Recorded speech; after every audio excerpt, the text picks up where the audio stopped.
Hi everyone, it's Emily, and today I wanted to review all the games that I played last year, as well as rank my top 10 favorite games that I completed in 2022. As many of you know, I really enjoy the collecting aspect of video games, and that's what mostly this channel focuses on. But in trying to build a curated collection, I also really enjoy playing my games, of course. So I would say this past year, I was able to play a lot of solid titles, which I'll get through shortly.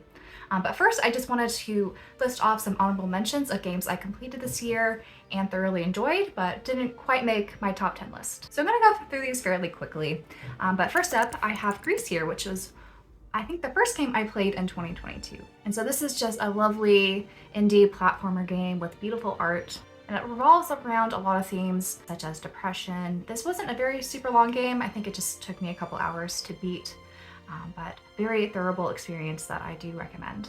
Now, the only PS Vita title that I actually beat this year, which I'm hoping to improve upon this for 2023, is Psychedelica and the Black Butterfly. And so this is an otome visual novel that has more of this somber kind of feel that I was really enjoying. And actually one of my first monthly overview videos, I did a little mini review on this, and this is one of my favorite otome novels. It also has a kind of sister game, if you will, of Psychedelica and the Ashen Hawk that I'm hoping to get to sometime this year. But I just loved how dark and mysterious the atmosphere was in this game, and the art was really stunning. The character routes were also really interesting, and I didn't feel like it was super romance heavy, which is something that I like to look for in otome novels.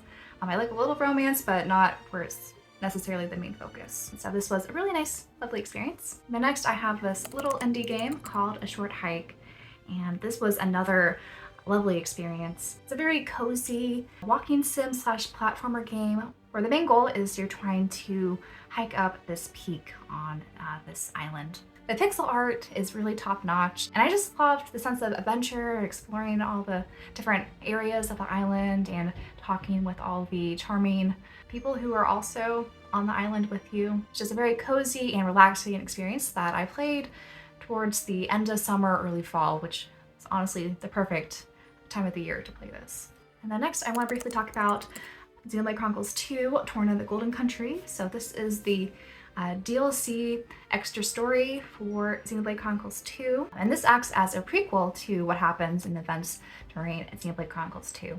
So I really enjoyed this, though it did have its faults. I really liked how they streamlined the combat system, and just the story as a whole has a very approachable, around a 25 to 30 hour JRPG. It was nice revisiting some of the characters that you see in Xenoblade Chronicles 2, as well as being introduced to some of the new ones. I would say this game's biggest fault was definitely how they handled the community systems, or the side quest missions that you had to complete in order to further progress in the main storyline, which was sort of a drag, especially when the side quests weren't all that interesting, especially when you compare it to the mainline games. But overall, I was really happy to finally get my hands on a physical copy of Torna and play it. And then lastly, for the honorable mentions of games that I completed and enjoyed this year, I have Triangle Strategy, which I feel like in my review, I maybe came off a little too harsh on this game. I did enjoy it. There were just a few aspects of the story and how the game was progressing that could have been improved upon to make this a really standout strategy RPG. But I really enjoyed the combat. It was really fun tactic gameplay, and some of the story aspects were interesting. But as I mentioned in my review, it sort of started to drag in certain places, especially towards the end. But I really do hope we see a sequel at some point for Triangle Strategy, so that we could see this new approach to decision making in JRPGs applied in a strategy role-playing game again. All right, so there were two games I would say I played this year and completed that I didn't quite as enjoy as much as I would have liked. This first one is, I would say, one I enjoyed maybe for half the game, but the other half less so, and that is Before Faded Memories. And this is an otome visual novel that takes place in a historical Italian setting where the main character is caught up with a lot of mafia sort of shenanigans. So I thoroughly enjoyed, I guess, the more problematic routes like Yang, and I also really liked Gilbert, who was maybe a little less problematic compared to Yang. The other routes, I felt like they were kind of dragging and very slow moving, and the climatics parts were not as satisfying. And I feel like with the Tomy novels, you're just not going to enjoy the romantic partner for that specific route. And I felt like that was the case with the majority of these routes, unfortunately. So that's why this was a little bit of a letdown. And then lastly, the worst game I probably played last year was, no surprise, a Fragment Story on the 3DS. This was probably the worst because there wasn't that much of a story or plot in this game, and it's very short. The developer kind of promised that they're gonna add more features to the game, but I haven't heard anything, and with the eShop closing in 2 months, I don't know if they're gonna make it in time, so it's gonna be a very incomplete feeling game, which is unfortunate with it being one of the last 3DS titles to release on the system. I bought this more as a novelty piece, so it's probably gonna stay in my collection for the time being, though maybe down the line I might chuck it just to further curate my collection. All right, so we're gonna go right into my top 10 list of games I played last year.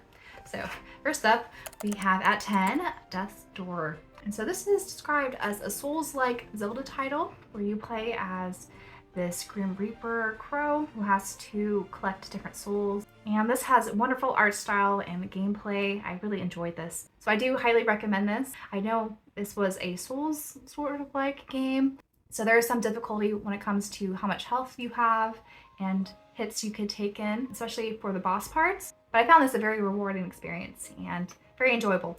This is the Special Reserve Edition. This actually went to retail, so you could pick that up anywhere now.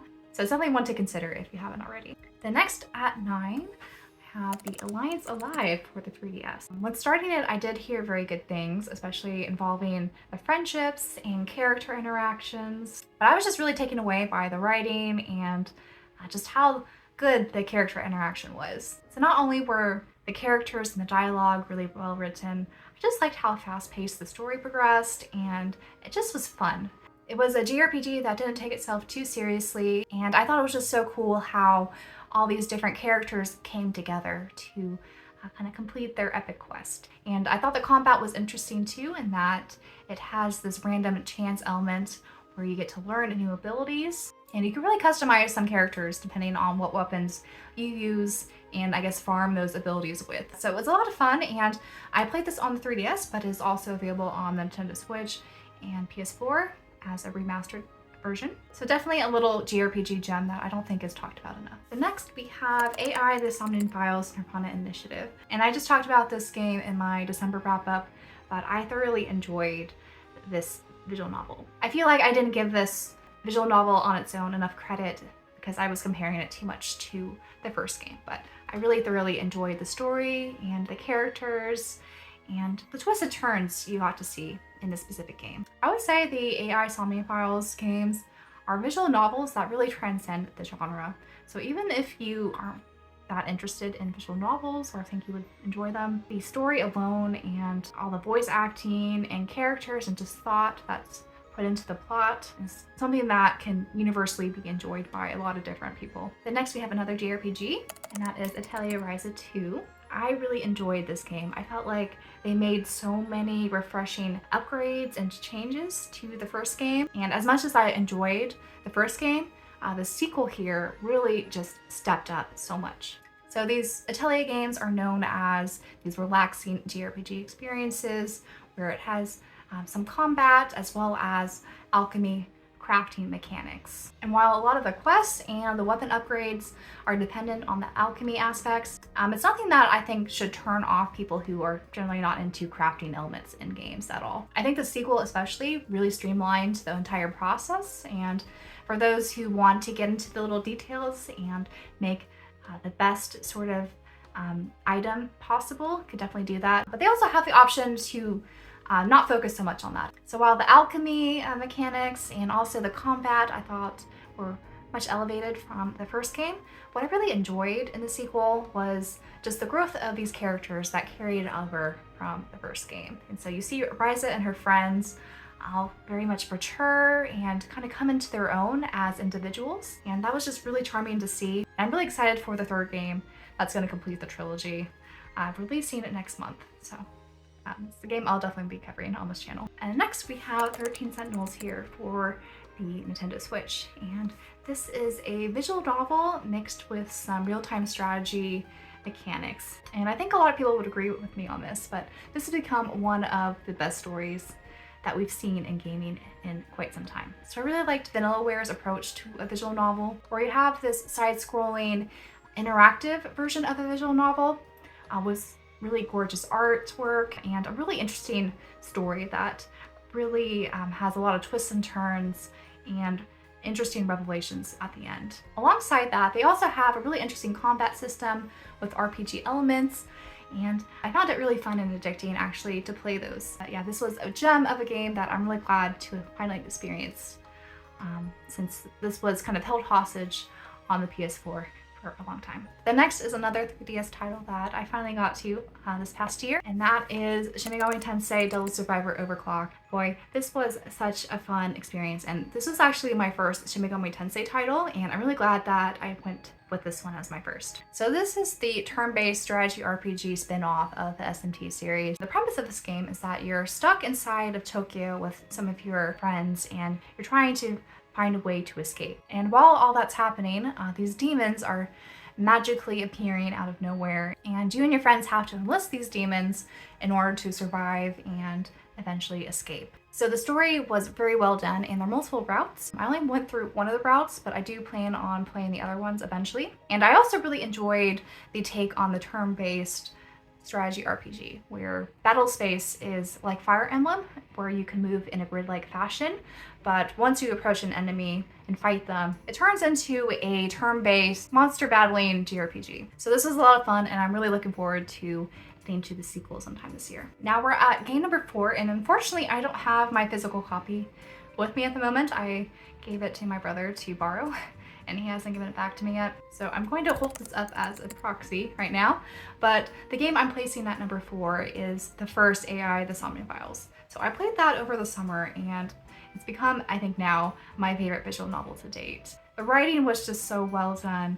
I loved all the different character interactions and just how quirky everything was. The pervy humor I thought was also very well done. It wasn't too overstated, but it was definitely there for most of the game. And just the banter between Date, the main detective, and Aiba, his companion, I thought was just so fun, and I just kind of loved seeing their dynamic shape over the course of the game, how the plot came together to solve this murder mystery. It was just, I thought, masterfully done, and definitely a pleasure to play out and reveal what happens at the end.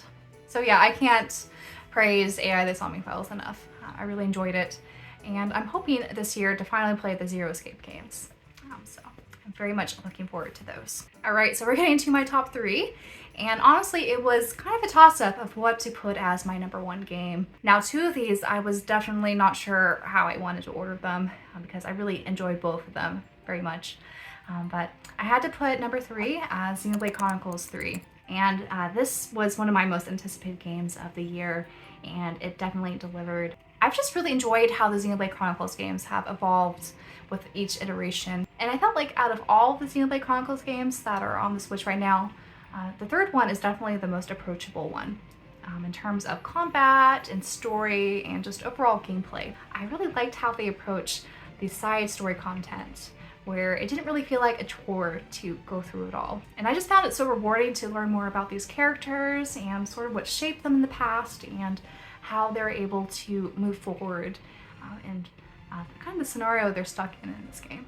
Now the extra story content DLC is releasing later this year, and I'm really curious what they're going to do with it. If they're going to approach it similarly to Torna, which was a prequel, or are they going to kind of continue where they left off at the end here? I'm really curious, and I'm very much looking forward to it. Now for number 2, I did put Xenoblade Chronicles 2 a slight edge up from Xenoblade Chronicles 3. And I can't really say why I'm a little bit more drawn to this game than the third game there. I feel like I might be a little bit more attached to the characters and the story compared to the third game, even though I really adored the characters in the third game as well. But I finished this sort of earlier in the year, so I feel like I was able to sit and kind of think about what happened in this game and digest it a little bit, where it's just really impacted me and kind of grown with me as time has gone on since playing this game.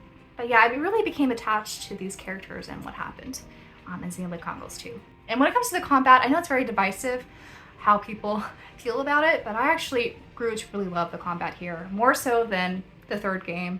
I just felt the chain attacks and everything was just a lot more rewarding. It was definitely a learning curve, but it was very satisfying once you understood and things started clicking. But yeah, it's no surprise that these Xenoblade Chronicles games ranked very high in my top 10 list from last year. And so it should also be no surprise what came out as number 1, which is The Legend of Heroes Trails from Zero. So Trails from Zero was definitely my number 1 anticipated game from last year, and as you could see, it definitely delivered, and I just found the entire experience just so satisfying. I started the Trails game with the Sky games and then moved on to the Cold Steel games, but I was always disappointed that I had to skip over the Crossbell duology due to how slow the localization was for these games. But I think out of all the games I've played so far, this is definitely my favorite in the series. I think they just nailed down the pacing in this game, as well as the combat and the characters, and just getting to know the entire Crossbell city along with all the NPCs and just everybody was just so delightful. And it definitely brings me back to when I was first playing the Sky games, and I have a ton of hype built up for all these Trails localizations coming out this year, especially Trails to Azure, which is coming out in a few months from now. Overall, I'm really pleased with the quality games that I completed this past year, and really looking forward to what I'll be able to play and beat in 2023. I know I didn't play a ton of new releases last year, but that's sort of how I like to go about gaming, where I don't buy a lot of day one releases, and I really do like to chip away at my backlog because there's just so many quality games that have come out these past few years, and even much earlier, that I think are still very much worth playing today. So let me know if there are any surprises on this list, if you have seen my videos before, and what were your top 10 favorites that you played this past year. We have a very stacked 2023 lineup ahead of us, so I have a feeling I'm going to be playing more new releases than I did last year, but I still want to chip away at my backlog and get to a lot of the quality games that I've been picking up recently. So I'll definitely keep you guys up to date with the progress I'm making for this year and what games I'll be playing and my overall thoughts. And I think I'd like to do another annual overview ranking what my favorite games were. And until my next video, bye guys.